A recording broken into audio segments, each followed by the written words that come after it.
Hare Hare Krishna, Krishna Krishna, Hare Hare, Hare Ram, Ram Ram, Hare Hare.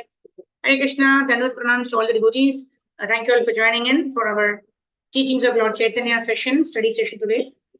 So, as discussed, Monday, Tuesday, we are doing teachings of Lord Chaitanya. Wednesday, Thursday, Friday, 12:30 p.m. Indian Standard Time, we are doing Bhagavad Gita. Today, we are continuing with chapter number 7 of teachings of Lord Chaitanya. So, let's start with prayers. Om Jnana Timirandasya Jnananjana Shalakaya Chakshurun Militam Yena Tasmai Shri Gurave Namaha. Shri Chaitanya Manobhishtam Stapitam Yena Bhutale Swayam Rupa Kadhamayam Dadati Swapadantikam Andeham Shri Guru Shri Yuttapadakamalam Shri Guru Vaishnavamscha Shri Rupam Sagrajatam Sahagana Raghunathanvitam Tam Sajivam Sadvaitam Savadutam Parjana Sahitam Sri Krishna Chaitanya Devam Shri Radha Krishna Padan Sahagana Lalita Shri Vishakhanvitamscha Namo Vishnu Padhaya Krishna Krishnaya Bhutale Srimate Bhakti Niti Ramine Namaste Saraswate Deve Gauravani Pracharine Nirvisesha Shunyavadi Paschatya Deshatarine Namo Mahavadanyaya Krishna Prema Pradhayate Krishnaya Krishna Chaitanya Namne Gaura Dushinaha Panchatattva Krishnam Bhaktarupa Swarupakam Bhaktavatakyam Namani Bhakta Shaktikam He Krishna Karuna Sindho Dinabandho Jagatpade Gopesha Gopika Kanta Radha Kanta Namosute Taptakanchana Gaurangi Radhe Vrindavaneshwari Krishabhanu Sude Devi Pranami Haripriye Mancha Kalpatarubhyascha Kripa Sindhu Devacha Patitanam Pavanebhyo Vaishnavebhyo Namo Namaha Jai Shri Krishna Chaitanya Prabhu Nityananda Shri Advaita Gadadhara Shri Vasadi Gaura Bhakta Vrinda Hare Krishna Krishna Krishna Hare Hare Hare Rama Rama Rama Hare Hare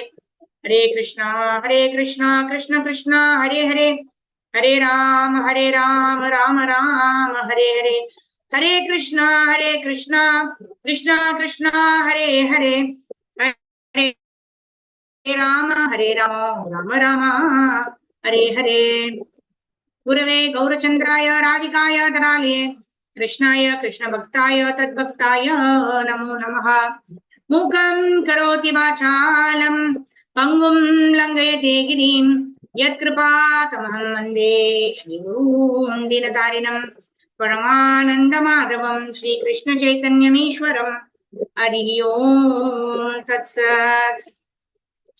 Hare Krishna. So again, welcome all of you for the teachings of Lord Chaitanya session. We are on chapter number 7 entitled Unlimited Forms of Godhead. So we were describing, or Prabhupada was explaining the various forms of Lord Vishnu, who are all incarnations of Lord Shri Krishna. Ete Chamsha Kalapamsha Krishnastu Bhagavan Swayam Indrari Vyakulam Lokam Mridayanti Yuge Yuge. In this way, Krishna assumes different forms according to time, place, and circumstances to fulfill certain purposes. Yada yada hi dharmasya glanir bhavati bharata abhyudhanam adharmasya tadatmanam smrajamyaham paritranaya sadhunam vinashaya chadushkratam dharma samsthapanarthaya sambhavami yuge yuge. Like that, to fulfill various purposes, Krishna incarnates in various forms. Right? When Purusha avatars to create this and manifest this material world, he expands himself as Karnataka Vishnu, Grabdaka Vishnu, Shirodaka Vishnu, and his first expansion is Balaram. From Balaram, Sankarshan, Pradyumna, Aniruddha, Vasudeva, they expand. And then from each one of them, various forms extend according to the different positions of Shankha, Chakra, Gada, and Padma. So we saw several forms of Vishnu like this.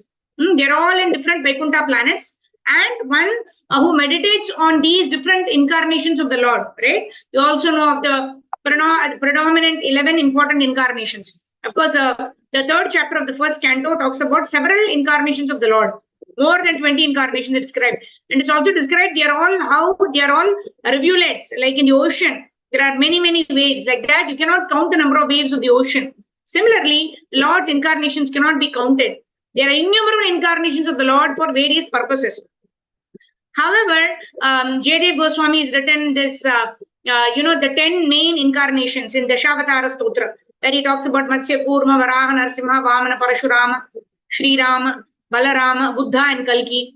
And then several other incarnations like Narada Muni's incarnation, he's the Bhakti incarnation of the Supreme Personality of Godhead, because he gives Bhakti Shakti to anybody whom he meets.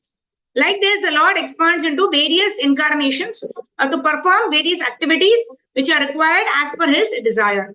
Right? So in this way, we saw the various incarnations. So today, we will also dwell deeper into these various other forms of Lord Vishnu, which Prabhupada is going to explain with more details. We also saw how Om Keshavaya Namaha, Om Narayana Namaha, Om Madhavaya Namaha, Om Govindaya Namaha, Om Vishnavaya Namaha, Madhusudanaya Namaha, Trivikramaya Namaha, Om Vamanaya Namaha, Om Sridharaya Namaha, Om Rishikeshaya Namaha, Om Padmanabhaya Namaha, Om Damodaraya Namaha. It represents the 12 months of the year, right? Starting from Keshavaya Namaha. Right? It represents the 12 months of the year. It also represents the 12 incarnations of Lord Vishnu, according to the different positions of the Shankha, Chakra, Gada, and Padma. So today there is a further description of 24 forms of Lord Vishnu. Again, they are differentiated by the different positions of the club, the disc, the lotus, and the conch. Shankha, Chakra, Gada, and Padma. So today will also be a little technical, but after this chapter, it will be more tattva, right? Now today's stuff is very, very technical, but what we need to understand that Krishna is avatari. Krishna's first expansion is Balaram. Balaram expands into the Chaturvyuha, and then each of them expand to fulfill various purposes, right? That is why sometimes they say Vishnu is the source. Vishnu is the source of all the avatars, Matsya, Kurma, Varaha, etc.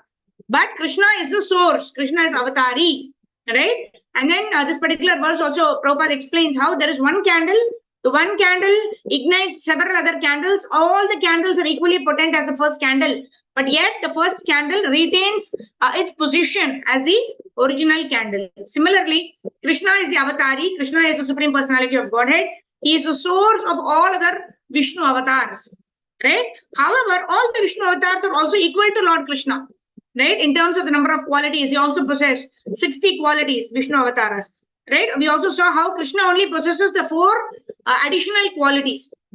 Right? Venu, Madhura, Venu, Rupa, and then Leela and Parivar. Right? These 4 are exclusively with Lord Krishna. Because of that, Krishna manifests the sweetness.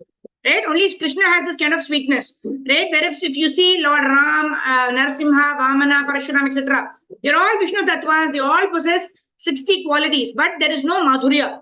There is no sweetness in terms of relationship with the Lord, isn't it? All the 5 rasas in completeness.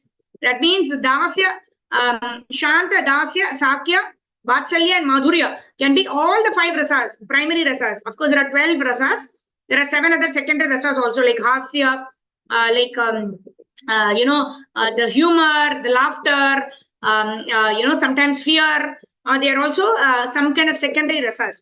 But the primary rasas, as we know, are Shanta, Dasya, Sakya, Vatsalya, and Madhurya. All of these rasas are completely found only in Lord Shri Krishna's interaction with his devotees. So in this way, we know the source. What is that? Ishvara Parama Krishna Sachidananda Vigraha. Anadir Adir Govinda Sarva Karana Karana. We know Govinda is the source of all the incarnations, but now we are studying other incarnations. Why? To understand the greatness of the Lord. And we also know Chaitanya Mahaprabhu is not different from Krishna. Chaitanya Mahaprabhu is also avatari, just like Lord Krishna is avatari. Whereas all the others are avatars. They are incarnations to satisfy certain purposes of the Supreme Personality of Godhead, Lord Shri Krishna. So with this, we will continue with understanding the greatness of the Lord in terms of his incarnations. All right, so let's go on with the study. Yeah, in the Siddhartha Samhita, from there we have to start today. Devotees can raise your hands and then we can quickly read. Okay, Leena Nair, Mataji.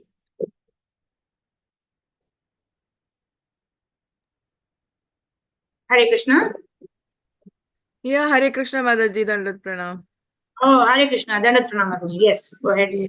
In the Siddharth Samhita, there is a description of the 24 forms of Vishnu, and these forms are named according to the position of the symbols in their four hands.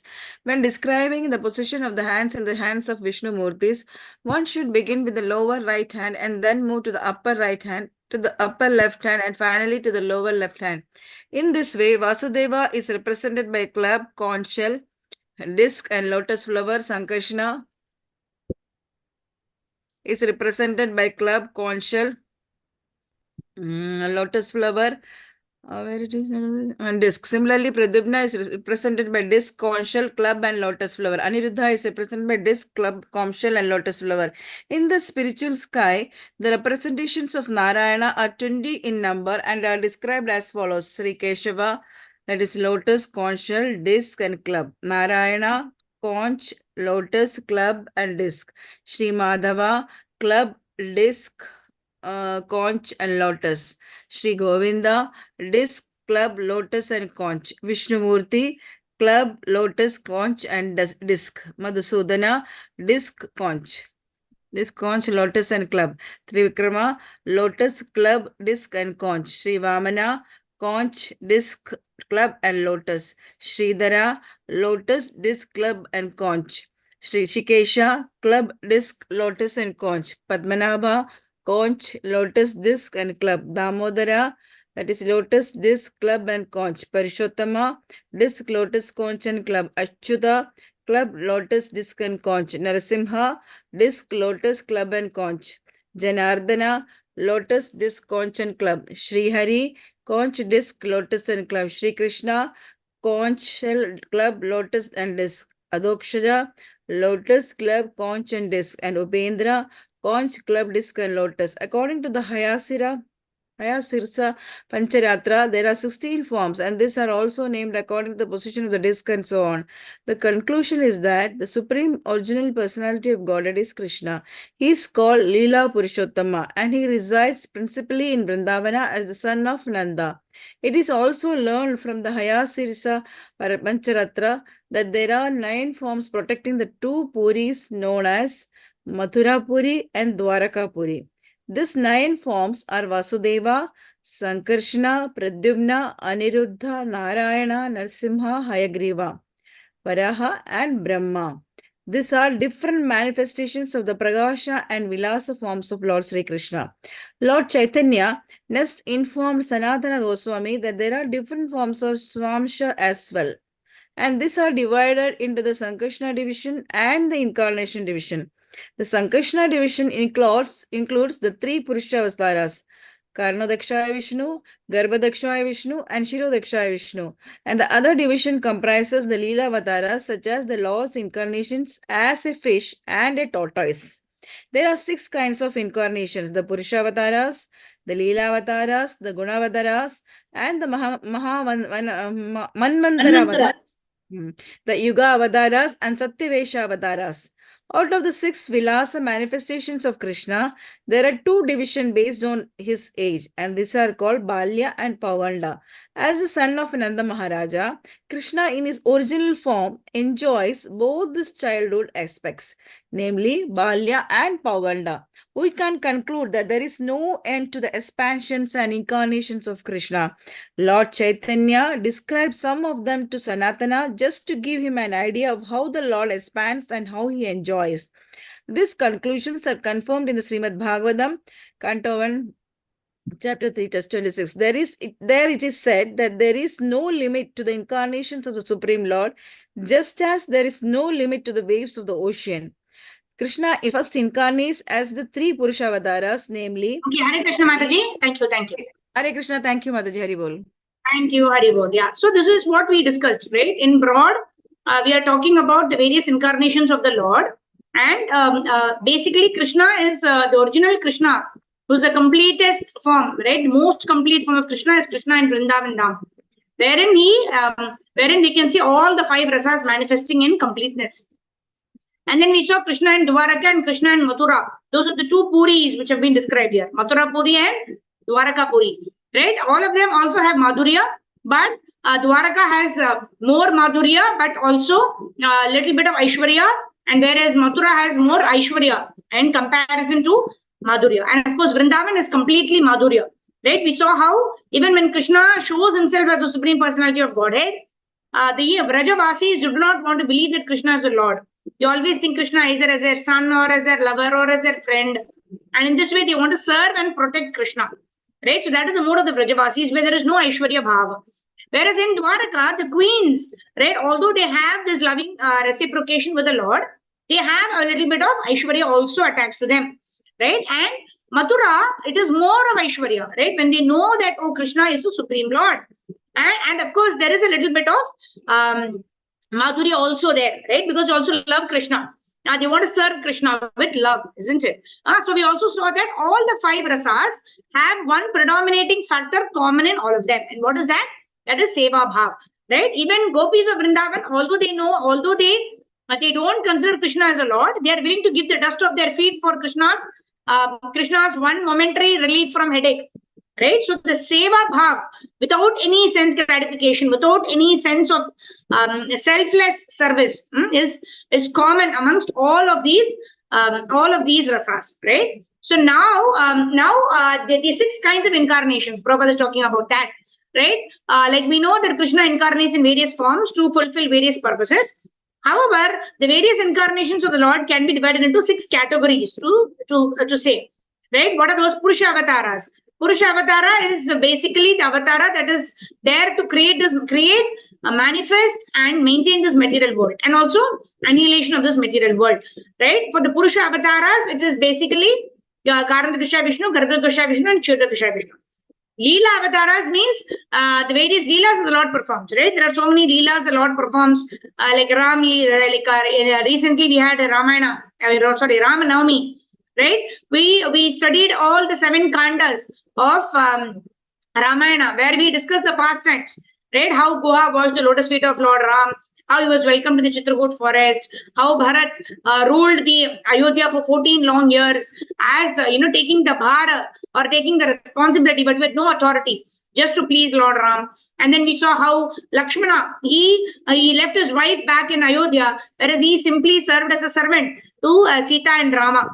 So in this way, the loving reciprocation of service and the various leelas are manifested in all of the leela avatars, right? Right from Matsya, Kurma, Varaha, Narasimha, Vamana, Parashurama, Sri Rama, Balarama, Buddha, and Kalki. They are all leela avatars because there are certain leelas. Some of them have very little leela in them, right? The maximum amount of leela, the reciprocation is there in Ram, because right from Balakand, where he goes with Vishwamitra Muni, destroys various demons like Tartaka and all of them. He kills Maricha, and then he goes on to befriends Sugriva and kills Vali, and then he befriends the monkeys, and how he accepts service from Hanuman and the monkeys, how he builds a bridge, how he delivers Jatayu, how he does the funeral rites of Jatayu, to going to Lanka, how he accepts services of the squirrel, Hanumanji, equally, and then how he goes and defeats Ravan. He enthrones Vibhishana as the king of Lanka,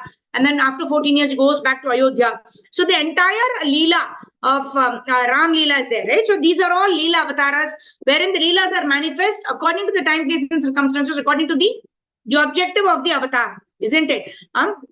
So in Matsya Avatar, the Lord appeared simply to protect the Vedas. So it was only a short span of time that the Lord incarnated. As the boar, he just incarnated to pull the earth up, isn't it? So in this way, the Leela is there, but the extent of the Leela is, the duration is dependent upon the purpose for which the Lord appeared.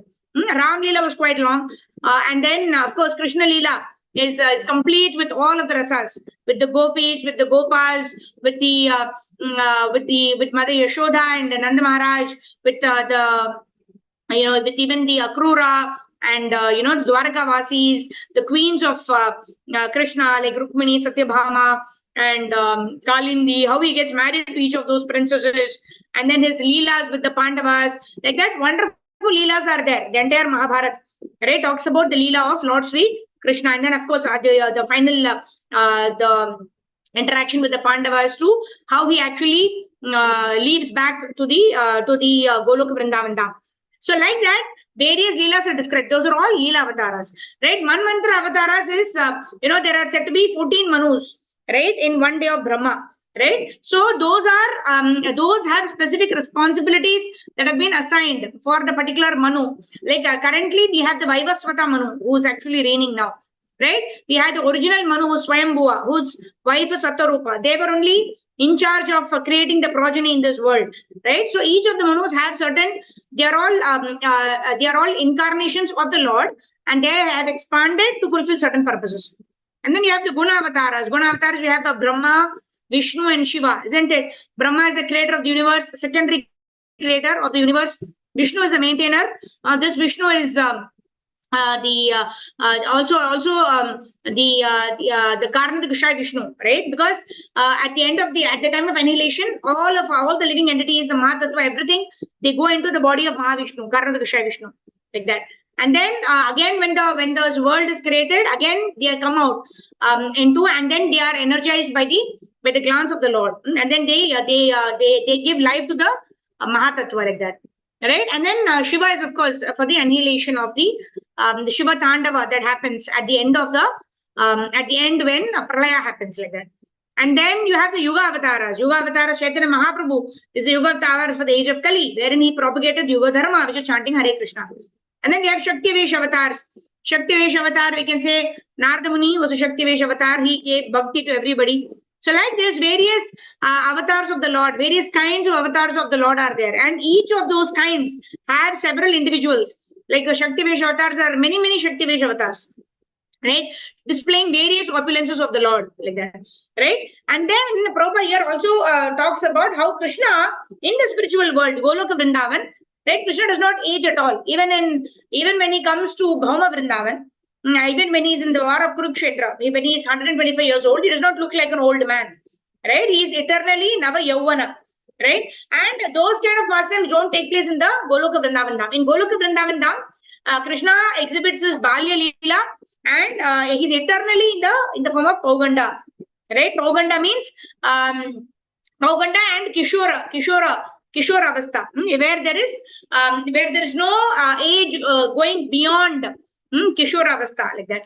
However, when he comes to this Bhauma Vrindavan, he goes through various stages. All these are exhibitions of various Leela to attract us back to the spiritual world, right? So all of these incarnations, these Leelas, these appearances of the Lord are to simply give us a jalak of the spiritual world, to want us to go back home, back to Godhead, to ignite our interest, not to stop enjoying this temporary illusory world and to go back home, back to Godhead. That is the main purpose. Paritranaya sadhunam. That is the main purpose, right? Vinasha Chatuskrita happens by the way, isn't it? Okay, let's go ahead. We can conclude that. Okay, Rajneesh Prabhu, please go ahead. Hare Krishna, Mother. Hare Krishna, Prabhu. Krishna first incarnates as the three Purush No, avatars. we can conclude that there is no end from there. Sorry. We can conclude that there is no end to the expansions and incarnations of Krishna. Lord Chaitanya described some of them to Sanatan, just to give him an idea of how the Lord expands, how he expands. These conclusions are confirmed in Srimad Bhagavatam 1.3.26. There it is said that there is no limit to incarnations of the Supreme Lord, just as there is no limit to the waves of the ocean. Yeah. Krishna first incarnates as the three Purush avatars, namely the Mahavishnu or Karnodakshaya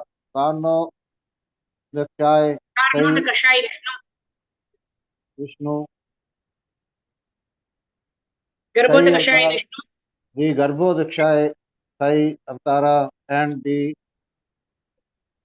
Kshirodakashaya Avatara. This is confirmed in the Tattva Tantra. Tattva Tantra. Krishna's energies can be divided into three: his energy of thinking, his energy of feeling, and his energy is acting. He, when he exhibits his thinking energy, he is Supreme Lord. When he exhibits his feeling energy, he is Lord Vasudeva. And when he exhibits his acting energy, he is Sankarshna Balram, Balrama. Without the Lord thinking, feeling, and acting, there would be no possibility of creation. Although there is no creation in the spiritual world as there is in the material world. Both the worlds are manifestations of Krishna's energy of acting, which he carries out in the form of Sankarshna Balrama.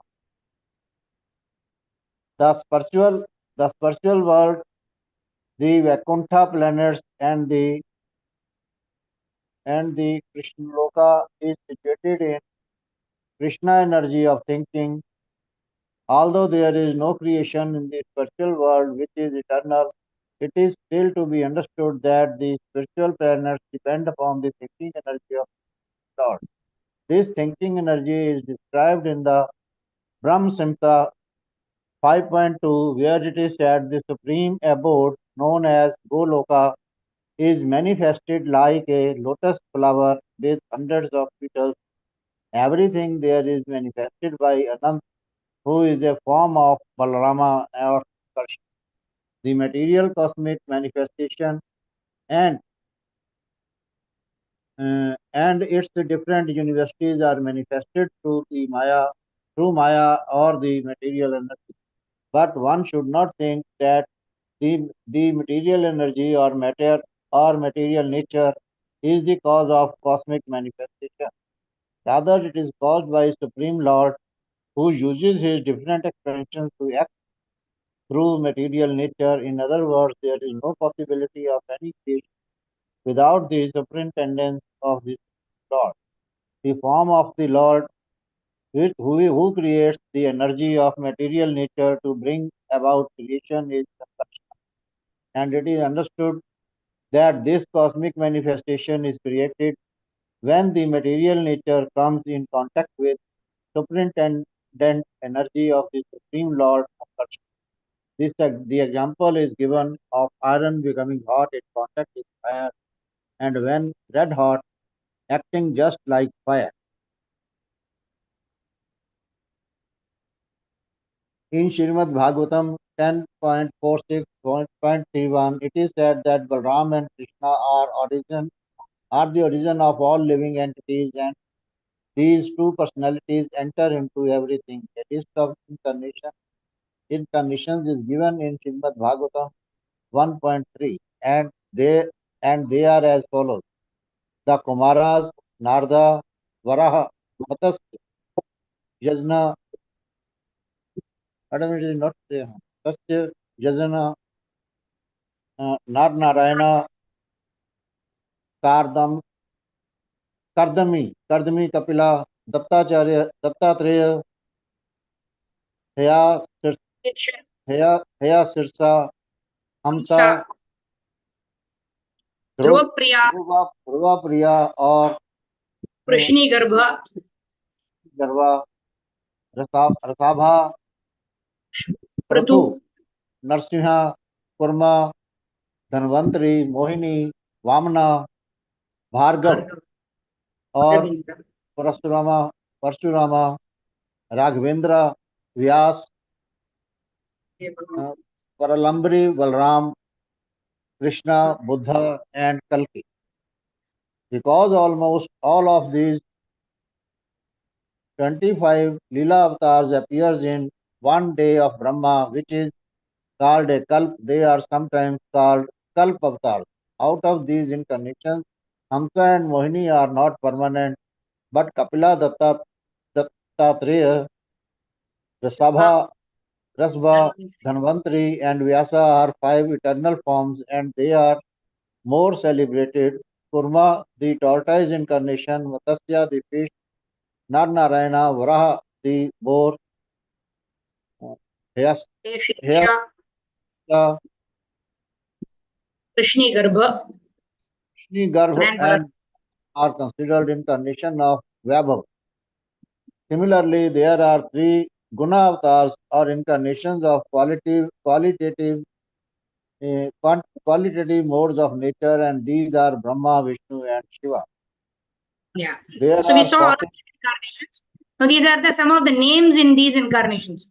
Yes, Prabhu, go ahead. There are 14 Manvantra there are avatars. 14, there are 14 Manvantras, avatars, the Yajna, Vibhu, uh, Satyasena, Hari, Vaikuntha, Ajita, Vamana, Sarvabhauma, Rasabha, Vishwasena, Dharma Setu, Sudhama, Yogeshwara, Brahm, Anu. Brahadvanu. Out of these 14 Manvantara avatars, Yajna and Vamana are also Lila avatars. The Manvantara avatars are also known as Vaibhav avatars. The 4 Yuga avatars are also described in Srimad Bhagavatam. In the Satya Yuga, the incarnation of God is white. In the Treta Yuga, he is red. In the Dwapar Yuga, he is blackish. And in the Kali Yuga, he is also blackish. But sometimes in a special Kali Yuga, his color is yellowish, as in the case of Chaitanya Mahaprabhu. As far as the Shaktya avatars. Vesa avatars are concerned, they include Kapila, Rasbha, Ananta, Brahma, although sometimes the Lord himself becomes Brahma, Katshuna, the Kumaras, who are the incarnation of knowledge, Narda, the incarnation of devotional service, King Prathu, the incarnation of administrative power, and Parsurama, the incarnation who subdues evil principles. Hare Krishna. Thank you, Prabhu. So a very elaborate description of the names of each of the avatars are given. Okay, Rohini Mataji is asking how is Krishna also having. So when Krishna appeared in Mathura in the prison house, he appeared as four-handed Krishna only, right? So this is the position of Lord Krishna holding, right? This is Vasudeva Krishna. Even when Krishna killed the demons, or even when Krishna protected Parikshit Maharaj in the womb of Mother Uttara, he assumed a four-handed form only when he went into the womb. Because Vrindavan Krishna, who's the two-handed Krishna, does not kill demons. Right? He only has loving reciprocation with his devotees. It is only Vasudeva Krishna who sometimes assumes a four-handed form, who actually kills these various demons. Right? So in this case, it is not the original Krishna. He is an expansion of the original Krishna. Right? So that is why sometimes Vishnu is also in the Dasha avatars, they also say Krishna is also there. That means this Krishna is the avatari, but he is now assumed the form of Vasudeva Krishna, which means four-handed form. Who is also holding Shankha, Chakra, Gada and Padma. All right, so with this, we come to the end of this chapter. So we know all the 6 kinds of incarnations, and Prabhupada has also given us the names of the various incarnations of Purusha avatars, Leela avatars, Guna avatars, Manvantra avatars, Yuga avatars, as well as Shakti Vesha avatara, right? So with this, let's move on to chapter number 8. Chapter number 8 is again on avatars, but here we are going to talk about avatara. Like we say, avatara means one who descends to fulfill certain purposes. The meaning of avatara will be described in this particular chapter, and this is more in terms of how this material world is comprised of the 3 modes of material nature. How as soon as we are in this material world, we get caught up according to the body that we acquire, according to our desires of the past. We acquire a body, and once we acquire a body, like Prabhupada explains in a lecture how a pig is gets attracted to the stool, right, as soon as he assumes the body of a pig, right? So the pig thinks that this is only extreme enjoyment, right? There cannot be something more better enjoyable than the stool, like that. So we become conditioned with the modes of material nature according to the body that we acquire based on our past desires. So this particular chapter on which is entitled Avatars, it's going to talk about Krishna's expansions, how Krishna descends from the spiritual sky, how the spiritual sky is called Para Prakriti, which is eternal, which does not undergo any kind of annihilation. And then we talk about this material world, which is Jada Prakriti, where there is annihilation periodically from time to time. And then how we are engulfed within the three modes of material nature. So that will be the subject matter of our 8th chapter. So let's quickly go ahead. Chapter 8, the Avataras. Vrishabhanu Kanya Mataji, go ahead. Chapter 8, the Avataras. Hare Krishna, Dandavat Pranam Mataji. Hare Krishna Avataras. Mataji, Dandavat Pranam. Lord Chaitanya continued explaining to Sanatan Goswami about Lord Krishna's avatars or incarnation, which are his expansions who came to material creation. The word avatara means one who descends from the spiritual sky. In the spiritual sky, there are innumerable Vaikuntha planets, and from these planets, the expansions of the Supreme Personality of Godhead come into this universe. The first descent of the Supreme Personality of Godhead from the expansions of Sankarshana. Is the first Purusha. Is the first Purusha incarnation. It is stated in Srimad Bhagavatam 1.3.1 that when the Supreme Personality of Godhead descends as the first Purusha incarnation of the material creation, he immediately manifests 16 elementary energies known as Mahavishnu. He lies within the causal ocean, and it is he who is the original incarnation in the material world. Srimad Bhagavatam 2.6.42 states that he is the Lord of time, nature, cause and effects, mind, ego, the 5 physical elements, the 3 modes of nature, the sense and the universal form. He is the independent master of all moving and non-moving living beings in the material world. The influence of material nature cannot reach beyond the viraja or causal ocean, as confirmed in Srimad Bhagavatam 2.9.10. Neither the mode of material nature, goodness, passion, and ignorance, nor material time have any influence on the Vaikuntha planet. On those planets, the liberated associates of Krishna live eternally, and they are worshipped by the demigods and the demons. Material nature acts in the 2 capacities as Maya and Pradhana. Maya is the direct cause, and Pradhana refers to the elements of the material manifestation. When the first Purusha Avatara, Mahavishnu glances over material nature becomes agitated, and the Purusha Avatara thus impregnates matter with the living entities. Simply by the glance of Mahavishnu, consciousness is created, and this consciousness is known as the Mahatattva. The predominating deity of the Mahatattva is Vasudeva. This created consciousness is then divided into 3 departmental activities according to the 3 gunas or modes of material nature. Consciousness is the mode of goodness, is described in the 11th canto of Srimad Bhagavatam. The predominating deity of this mode is Aniruddha. Consciousness is the mode of passion, produce intelligence, and the predominating deity in this case is Pradyumna. He is the master of the sense.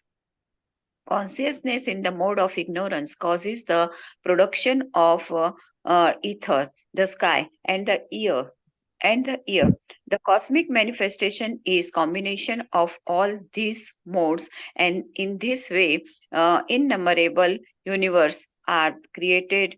No one can count the number of universes. Hare Krishna. These innumerable universes are produced from the pores of Mahavishnu's body as innumerable atoms pass through the tiny holes in screen. Innumerable universes similarly emanate from the pores of Mahavishnu's body. As he breathes out, innumerable universes are produced, and as he inhales, they are annihilated annihilated. All of the energies of Mahavishnu are spiritual. They have nothing to do with the material energy. In the Brahma Samhita 5.48, it is stated that the predominating deity of each universe, Brahma, lives only during the one breath of Mahavishnu. Thus, Mahavishnu is the original super soul of all universe and the master of all universe as well. The second Vishnu incarnation, Garbhodaka Sai Vishnu, enters each and every universe, spreads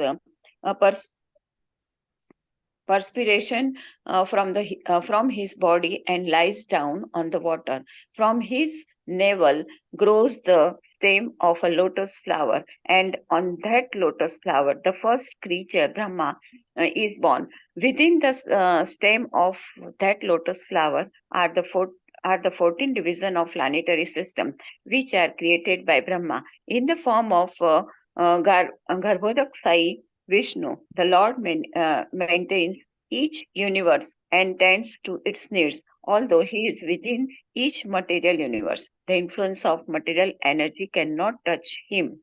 When it is required, this very same Vishnu takes the form of Lord Shiva and annihilates the cosmic creation. The three secondary incarnations, Brahma, Vishnu, and Shiva, are the predominating deities of the three modes of material nature. The master of the universe, however, is Garbhodak Sai Vishnu, who is worshipped as the Hiranyagarbha, super soul. The Vedic hymns describe him as having thousands of heads. The third incarnation of Vishnu, Hare Krishna Mataji. Yeah. So, so we are just revising what we've already covered, right? The three Guna avatars are being described here, Brahma, Vishnu, Shiva. And before that, they're describing the Purusha avatars. The Purusha avatars are the Karanadakasha Vishnu, the Garbhodakasha Vishnu, and the Kshirodakasha Vishnu. Karanadakasha Vishnu is the Mahavishnu. Karana means cause. That's why the ocean in which he lies on is called Karana ocean or the causal ocean. Right? That is the cause of all causes, right? He is the Karana.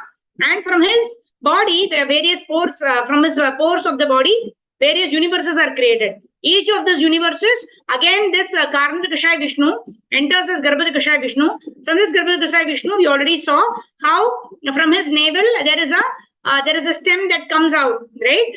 Which has a lotus. And on this lotus, Brahma is there. And Brahma doesn't know what to do because there is complete darkness. And this is talking about only one universe. And innumerable such universes are actually coming out of the pores of Karanadakasha Vishnu. And one such Garbhodakasha Vishnu in one such universe is actually giving birth to our Swayambhu. Swayambhu is Brahma, who's created on the lotus. And then this Brahma is actually hearing tapa. He hears these two words. He does 100 celestial years of tapasya. And then what does he do? He understands the purpose of his creation. And then he actually creates the starting with the 5 gross elements, the Mahatattva is by the glance of Mahavishnu. That also we saw, right? And then how the jivas also come out of the body of Garbhodakasha Vishnu. And in this way, the life is given by Garbhodakasha Vishnu. Whereas the Jada matter, basically, the earth, water, fire, air, ether, this Prakriti, this all of this, which is necessary for living entity to survive in this material world. That is what is created by Brahma as part of the secondary creation, right? And that also he understood only after doing tapa. And sometimes it is said that when there is no other person who can take over as Brahma, right? There is no perfect person who can take over as Brahma, then what happens? Lord Vishnu himself becomes Brahma. Sometimes when there is nobody who can do this task of secondary creation, then Lord Krishna himself becomes Brahma.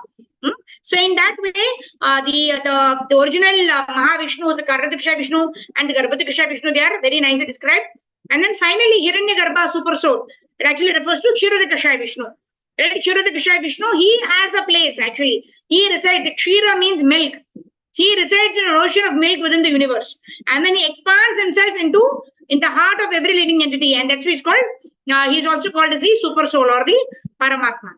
Right? Now, the various avatars that we studied in the previous chapter are explained in a little more detail. In the previous chapter, only the names were given. Like Leela avatars means Rama, Krishna, Narsimha, Vamana, like that. Right? Guna avatars, Brahma, Vishnu, Shiva. So in this chapter, we're going to go into some more details of how it is created, and how this material energy, material world is created, how the Garbhodakasha Vishnu, Kartadakasha Vishnu, and Kshirodakasha Vishnu manifest. What are the guna avatars, right? And how these guna avatars manifest, what do they represent? Then the Lord Shiva is explained in great detail, all the three guna avatars, Brahma, Vishnu, Shiva, like that. So we'll quickly read through this. In case of any doubts, we can take in the end of the session. Okay, so let's read like two paragraphs. I can see Sudha Mataji, Sindhu Mataji, Nav Kishori Mataji, Karpakavali Mataji. All right, so let's quickly move on to this. Lord Chaitanya described the Leela avatars or the past time incarnations. Okay, Sudha Mataji, go ahead. Hare Krishna Mataji, Pranam. Hare Krishna. From the super soul of all living entities, and he resides on the ocean of milk within the universe. Thus, Chaitanya Mahaprabhu described the Purusha avatars. Lord Chaitanya next described the Leela avatars or pastime incarnations, and of these the Lord pointed out that there is no limit. Still, he described some of them. For example, Matsya, Kurma, Raghunatha, Nrsimha, Vamana, and Varaha. As far as the Guna avatars or qualitative incarnations of Vishnu are concerned, as far as the Guna avatars or qualitative incarnations of Vishnu are concerned, they are three: Brahma, Vishnu, and Shiva. Brahma is one of the living entities, but due to his devotional service, he is very powerful. This primary living entity, master of the mode of material passion, is directly empowered by Garbhodakashaya Vishnu to create innumerable living organisms. In the Brahma Samhita 5.49, Brahma is likened to a valuable jewel influenced by the rays of the sun, and the Supreme Lord Garbhodakashaya Vishnu is likened to the sun. If in some kalpa there is no suitable living entity who can act in Brahma's capacity, Garbhodakashaya Vishnu himself becomes Brahma and acts accordingly. Similarly, by expanding himself as Lord Shiva, the Supreme Lord is engaged when there is a need to annihilate the universe. Lord Shiva, in association with Maya, has many forms which are generally numbered at 11. Lord Shiva is not numbered at 11. Lord Shiva is not one of the living entities. He is more or less Krishna himself. The example of milk and yogurt is often given in this regard. Yogurt is a preparation of milk, but still yogurt cannot be used as milk. Similarly, Lord Shiva is an expansion of Krishna, but he cannot act like Krishna. Nor can we derive the spiritual restoration from Lord Shiva that we derive from Krishna. The essential difference is that Shiva has a connection with material nature, but Vishnu or Lord Krishna has nothing to do with material nature. In Srimad Bhagavatam 10.88.3, it is stated that Lord Shiva is a combination of three kinds of transformed consciousness known as Vaikarika, Taijasa, and Tamasa. The Vishnu incarnation, although master of the modes of goodness within each universe, is in no way in touch with the influence of material nature. Although Vishnu is equal to Krishna, Krishna is the original source. Vishnu is a part, but Krishna is the whole. This is the verdict of the Vedic literature. The Brahma Samhita 5.46 gives the example of an original candle which lights a second candle. Although the candles are of equal power, one is still accepted as the original and the other is said to be kindled from the original. The Vishnu expansion is like the second candle. He is as powerful as Krishna, but the original Vishnu is Krishna. Brahma and Lord Shiva are obedient servants of the Supreme Lord, and the Supreme Lord as Vishnu is an expansion of Krishna. After describing the Leela and Guna avatars to Sanatana Goswami, Lord Chaitanya explained the Manvantara avatars, incarnations associated with the Manus. He first stated that there is no possibility of counting the Manvantara avatars. 14 Manus appear in one Kalpa or day of Brahma, and for each Manu there is a Manvantara avatar. It is calculated that each day of Brahma lasts for 4,320 billion years, Earth years, and Brahma lives for 100 years on this scale. Thus, if 14 Manus appear in one day of Brahma, there are 420 Manus during 1 month of Brahma, and during 1 year of Brahma, there are 5,040 Manus. Since Brahma lives for 100 of his years, it is calculated that there are 5,04,000 Manus manifested during the lifetime of one Brahma. Since there are innumerable universes, no one can imagine the totality of the Manvantara incarnations. Countless universes are produced by the exhalation of Mahavishnu, and thus no one can begin to calculate how many Manus are existing at one time. Each Manu is Yeah. known by a different name. The first. Okay, Mataji, thank you so much. Yes, ma'am. Sindhu Mataji can Thank you, continue. thank you, ma'am. Hare Krishna. Dandavats. Each Manu is known by a different name. Hare Krishna. Pranams, Mataji. Hare Bol. Hare Shila Krishna. Prabhupada. Am I audible? Yeah, go ahead. Each Manu is known by a different name. The first Manu is Swayambhuva, and he is a direct son of Brahma. The second Manu, Swaroshisa, Swaroshisa, the son of the predominating deity of fire. The third Manu is Uttama, and he is the son of King Priyavrata. The fourth Manu, Tamasa, is a brother of Uttama, as is the fifth Manu, Raivata. Sixth Manu, Chakshusha, the son of Chakshus. The seventh Manu is Vaivashvata, and he is the son of the sun god. The eighth Manu is Shavarni, and he is also a son of the sun god, born of a wife named Chaya. The ninth Manu, Daksha Savarni, the son of Varuna. The 10th Manu, Brahma Shavarni, the son of Upashloka. The four other Manus are Rudra Shavarni, Dharma Shavarni, Deva Shavarni, and Indra Shavarni. After describing the Manu incarnations, Lord Chaitanya described the Yuga avatars to Sanatana Goswami. There are 4 yugas or millenniums, Satya, Treta, Dwapar, and Kali, and in each millennium, the Supreme Lord appears in an incarnation of a different color. The Satya Yuga, the color of the principal incarnation is white. The Treta Yuga, the color is red. The Dwapar Yuga, blackish, Krishna, and in the Kali Yuga, yellow, Chaitanya Mahaprabhu. This is confirmed in Srimad Bhagavatam 10.8.13 by the astrologer Gargamuni, who calculated Krishna's horoscope in the house of Nanda Maharaja. The Satya Yuga, the process of self-realization, was meditation, and this process was taught by the white incarnation of God. This incarnation gave a benediction to the sage Kardama, by which he obtained an incarnation of the personality of Godhead as his son. The Satya Yuga, everyone meditated on Krishna, and each and every living entity was in full knowledge. The present age Kali Yuga, people who are not in full knowledge are still attempting various meditative processes not recommended for this age. The Treta millennium, the process for self-realization was a performance of various sacrifices, and in this process was taught by the red incarnation of the god. The Dwapar millennium, Krishna was personally present, and the process of self-realization for everyone in that age was worshipping him. He was blackish in color, and he was the incarnation of the Supreme Personality of Godhead himself, and he induced people to worship him as stated in the Bhagavad Gita. Srimad Bhagavatam 11.5.29 states that the Dwapar millennium, people generally worship the Supreme Lord Krishna by chanting the following hymn. Namaste Vasudevaya, Namah Shankarshanaya, Pradyumna Aniruddhaya, Tubhyam Bhagavate Namaha. Let me offer my obeisances unto the Supreme Personality of Godhead in the form of Vasudeva, Sankarshana, Pradyumna, and Aniruddha. Okay, thank you, Mataji. Hare. Let's ask Kishori Mataji, go ahead. The next millennium, the present age. Hare Krishna Mataji. Dandavat Pranam. In the next millennium, the present age Kali Yuga, the Lord is yellow, and he teaches people the process of attaining love of God by chanting the holy names of Krishna.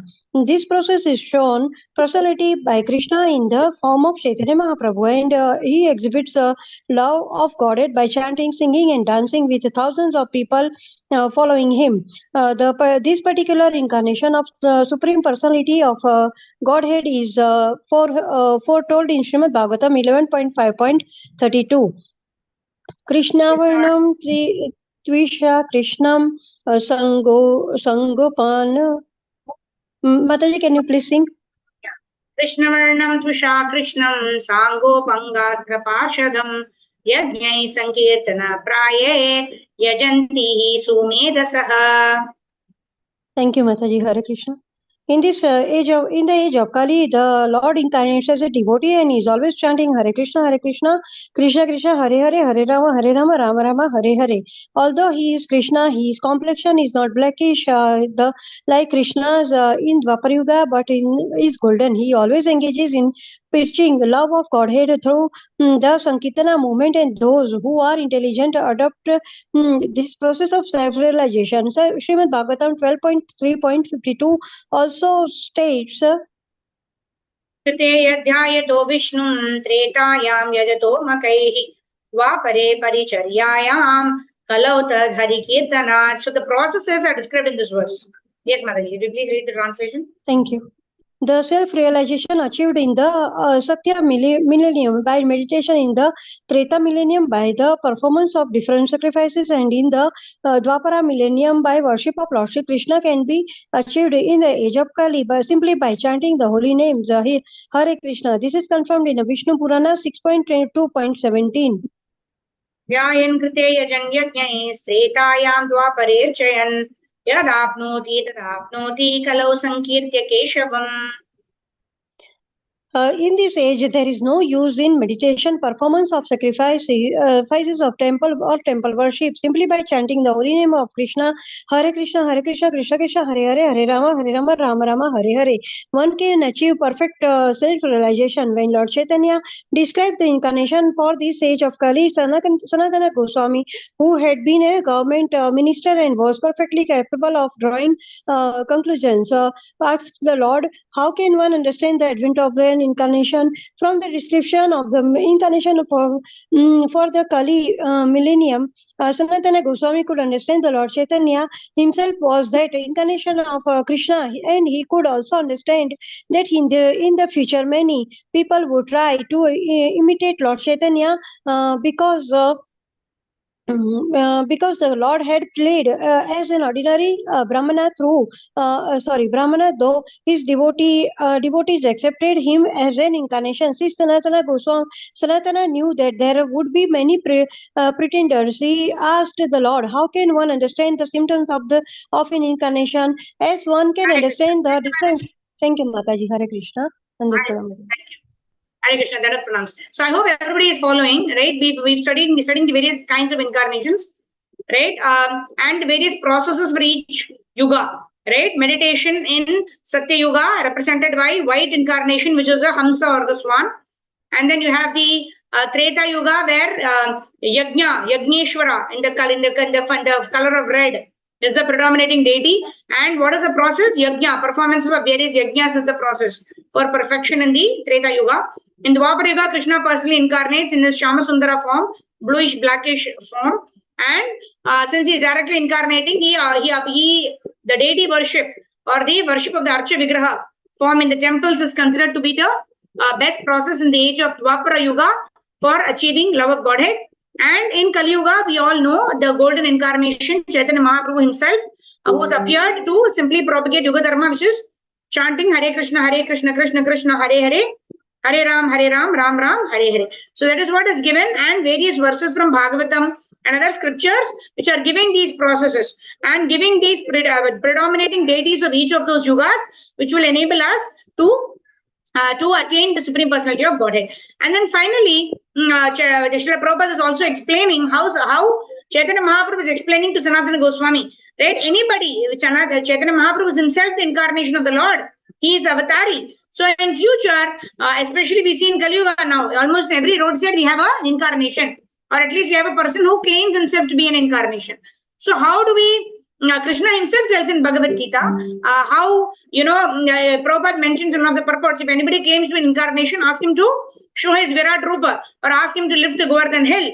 If he is able to perform such miraculous feats. And particularly incarnation is mentioned in the Vedic scriptures. Right, that this particular incarnation of the Lord will appear at this time, and he'll appear in this particular place, and this will be the goal of the incarnation, etc., etc. Objective, everything will be specified in the Vedic scriptures. No one can claim to become God by any kind of austerity or penance. Right? That's exactly what Prabhupada is going to explain here, which are quoting the words of Chaitanya Mahaprabhu's instructions to Sanatana Goswami. So let's quickly go ahead and read this. Okay, Hema Mataji can read, and after that, Karpavali Mataji can read. And then with that, we will end this chapter. Hema Mataji, where are you? I just now saw your hand up, but I can't see you now. Where are you? Are you there? Okay, Karpavali Mataji, you start, and then we'll find Hema Mataji later. Yes. One can understand. Thank you, Mataji. Hare Krishna. As one can understand the different incarnations for previous millenniums while referring to the Vedic literature, the Lord replied, one can similarly understand who is actually the incarnation of Godhead in this age of Kali. In this way, the Lord especially stressed reference to authoritative scriptures. In other words, one should not whimsically accept a person. In other words, one should not whimsically accept a person as an incarnation, but should try to understand the characteristics of the incarnation by referring the scriptures. An incarnation of the Supreme Lord never declares himself to be an incarnation, but his followers must ascertain who is an incarnation, who is a pretender, by ascertain who is an incarnation and who is a pretender by referring to authoritative scriptures. An intelligent person can understand the characteristics of a real incarnation by understanding two kinds of features: the principal features called personal characteristics and the marginal features comprising his activities. The scriptures describe both kinds of features. For example, in the beginning, in the beginning of Srimad Bhagavatam. For example, sorry, Mataji. Here. In the beginning, describe both kinds of features.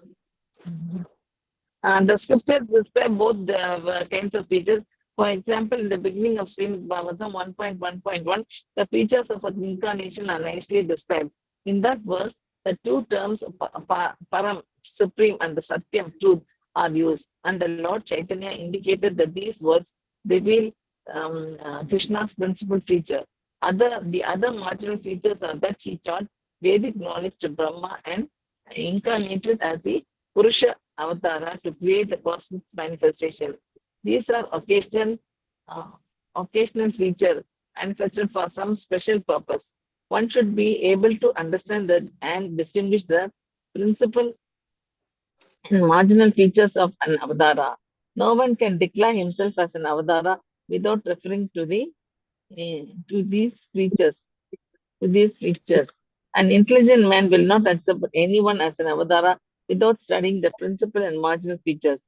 When Sanatana Goswami tried to confirm Lord Chaitanya's personal characteristics as being those of the incarnation for this age, Lord Chaitanya himself indirectly confirmed Sanatana's conclusion by simply saying, "Let us leave aside all this discussion and continue with the description of Satyavesha avatars. Satyavesa avatars. Satyavesa avatars. The Lord then pointed out that there is no limit ask Hema Mataji. You can continue. Thank you, Mother. Thank you. Thank you. Haribol, thank you. Yes. Hema Mataji, you need to unmute yourself. Are you able to do that? Hare Krishna. Okay, Deval Mataji. Mataji. Yeah, Hema Mataji, go ahead. The Lord then pointed out that there is no limit to the Satyavesa avatars.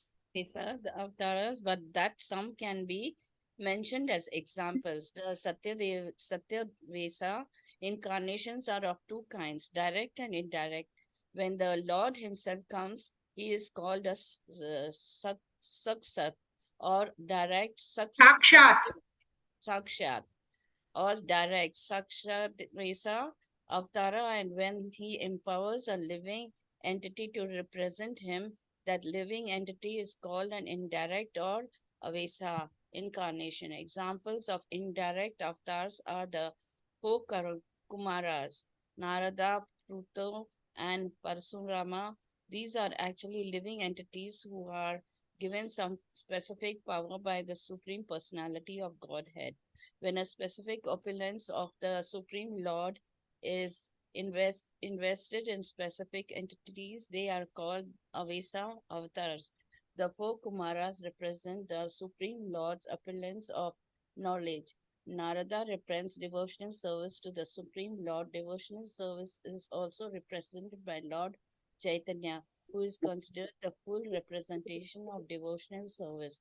In Brahma, the opulence of creative power is invested, and King Prutu is invested with the power for maintaining the living entities. Similarly, in Parshurama, the power for killing evil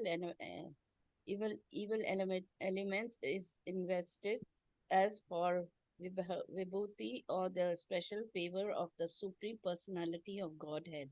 In the 10th chapter of Bhagavad Gita, Lord Krishna says that a living entity who is especially powerful or beautiful should be known as especially favored by the Supreme Lord.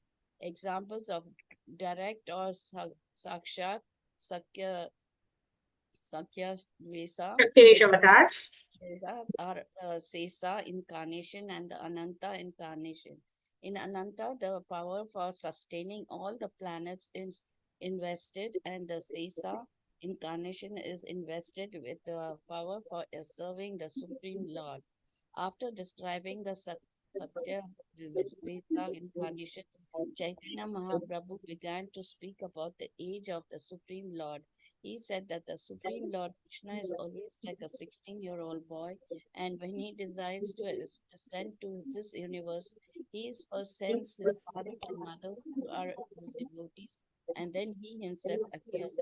All his activities, beginning with the killing of the Putana demon, are displayed in innumerable universes, and there is no limit to them. Indeed, at every moment, at every second, his manifestations and various pastimes are seen in different universes.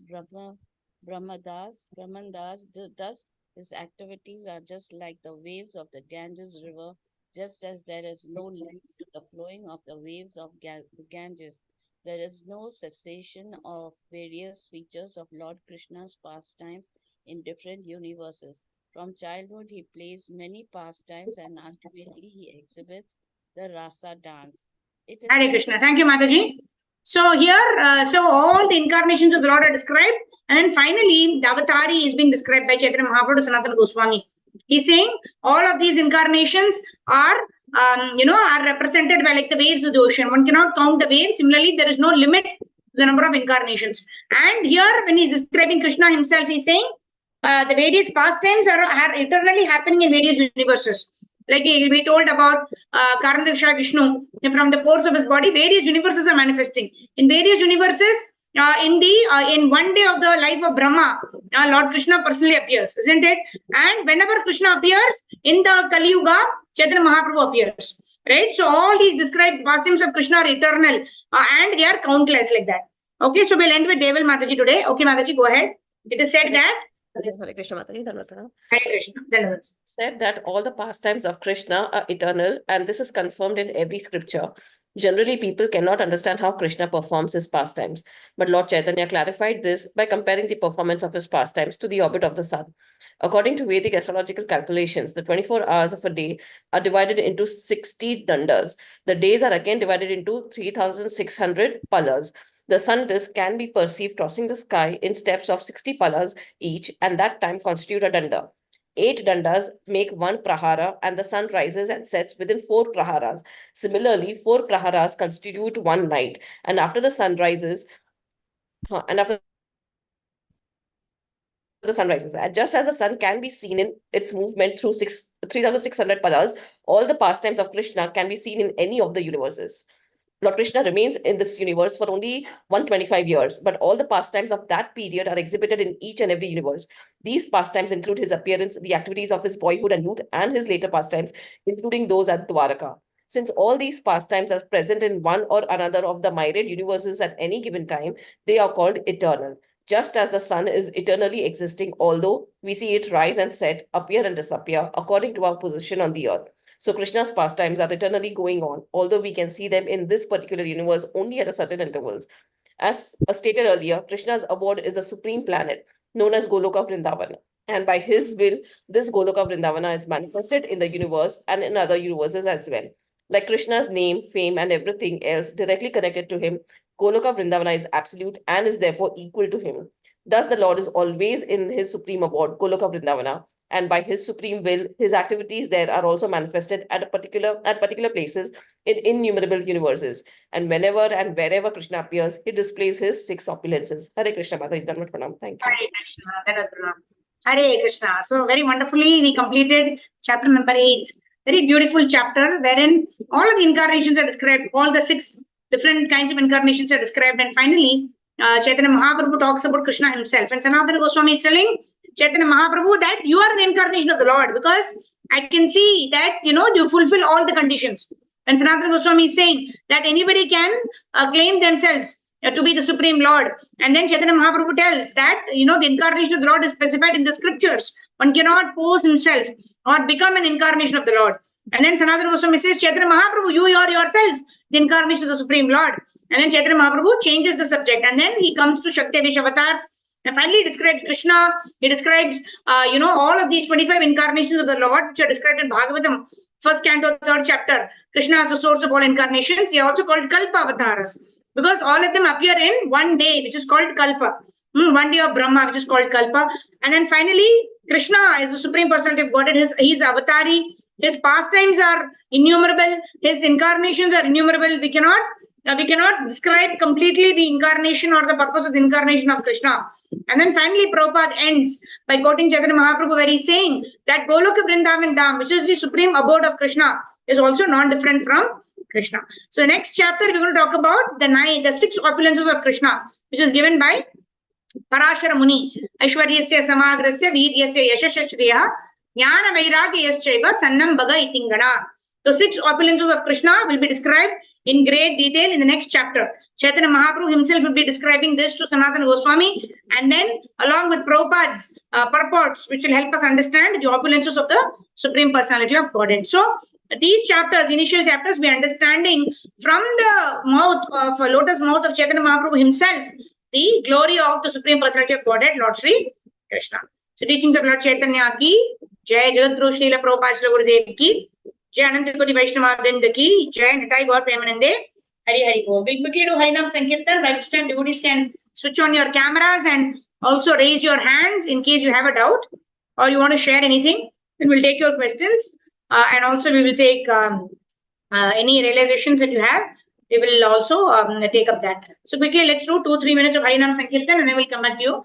Nama Om Vishnu Padaya Krishna Preshaya Bhutale Srimate Bhakti Vedanta Swamini Namine Namaste Saraswate Gauravani Pracharine Nirvisesha Sunyavadi Paschatari Shatari Sri Krishna Chaitanya Prabhu Nityananda Shri Advaita Gadadhara Srivasari Gaura Bhakta Vrinda Hare Krishna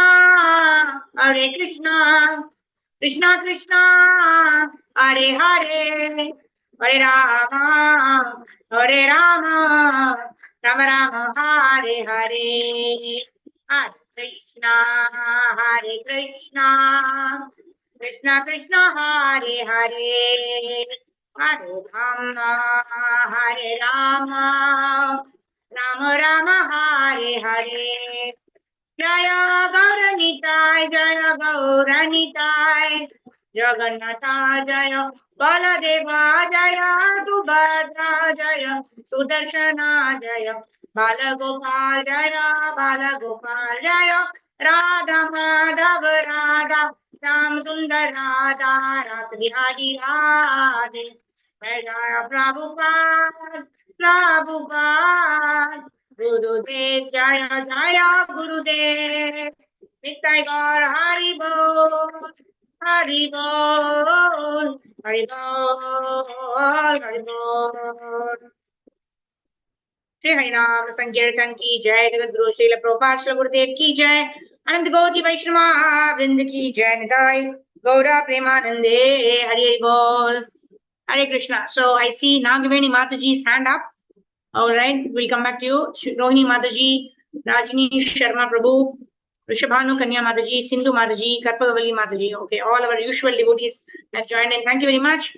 Jagat Guru Srila Prabhupada, Srila Gurudev ki Jai Nitai Gaura Premanande Hari Hari Bol. All right. So now we'll request our devotees who have raised their hands.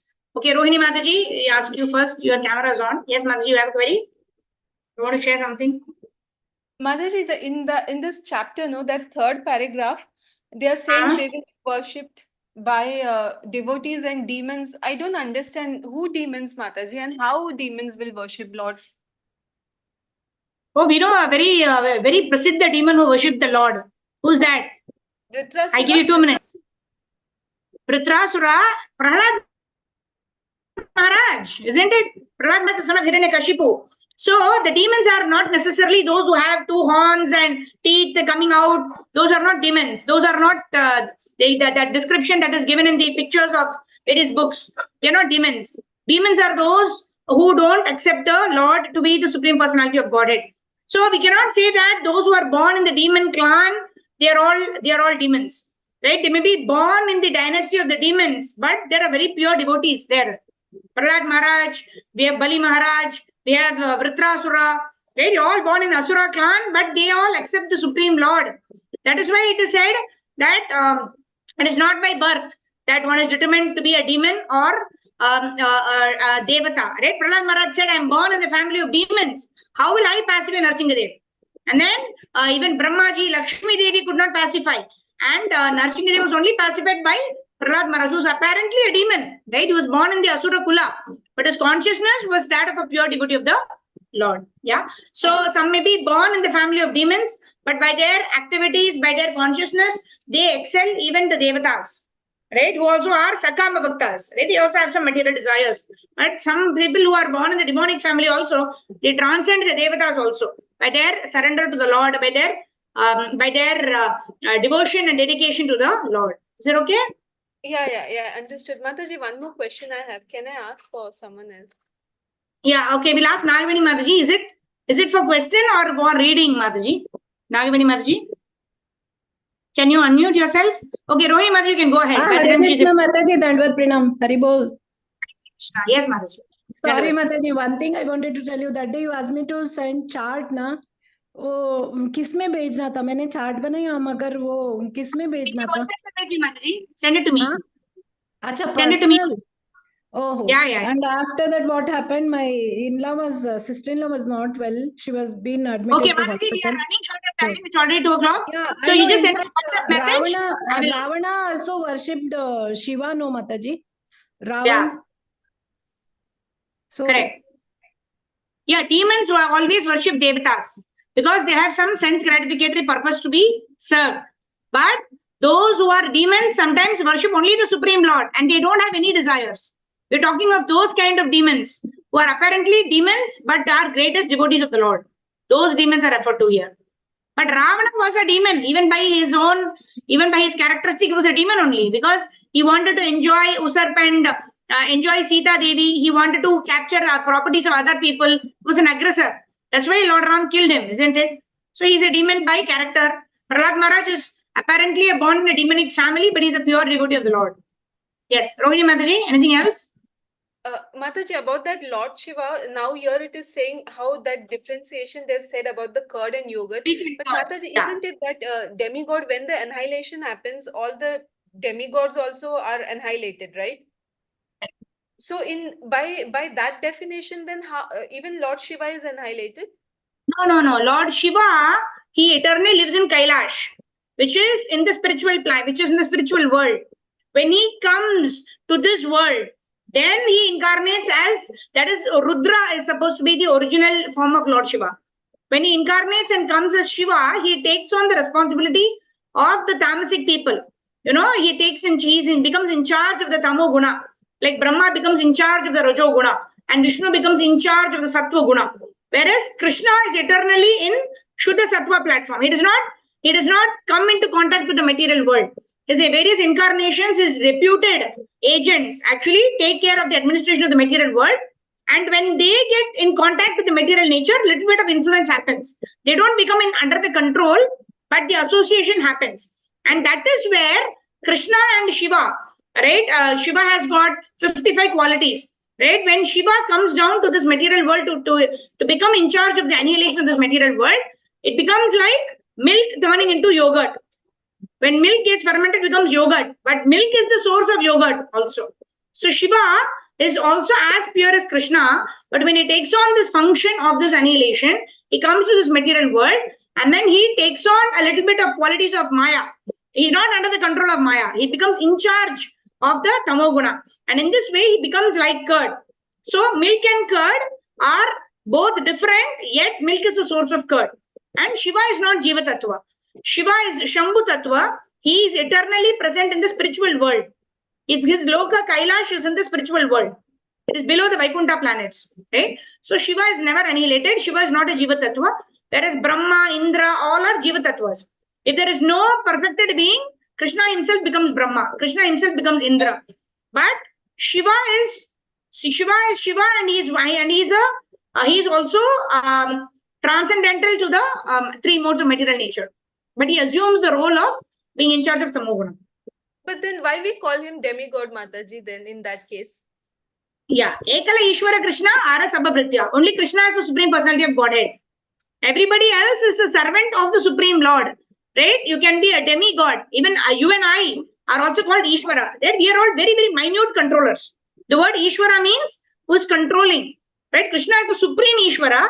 And that's why we call him Mahadev. Mahadev means he is greatest of all the demigods. But he is still a demigod. Because he is an administrator of the Supreme Personality of Godhead. He is not the Supreme Lord.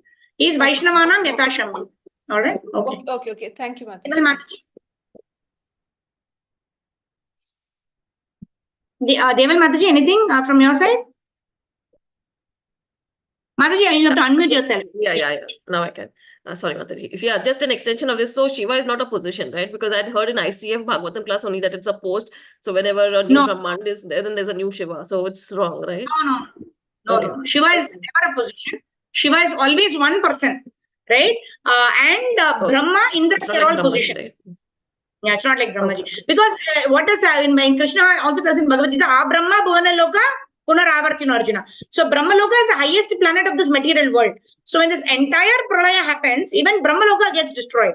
And then a new Brahma is appointed basis on whoever has perfected his life. So a new Brahma is posted. And when there is no such perfected person, Krishna assumes the position of Brahma. Whereas Shiva is always transcendental. He is always in the spiritual world. He is Vaishnavana Yatashambhu like that. Okay? Thank you, Mataji. Hare Krishna. All right. Hare Krishna. Jagat Guru Srila Prabhupada ki Jai, Shri Gurudev ki Jai. Nitai Gaur Premanande. Hari Hari Bol. Thank you very much. Hare Krishna. We'll meet tomorrow morning 5 o'clock, Brahma Murta chanting. And then at 12:30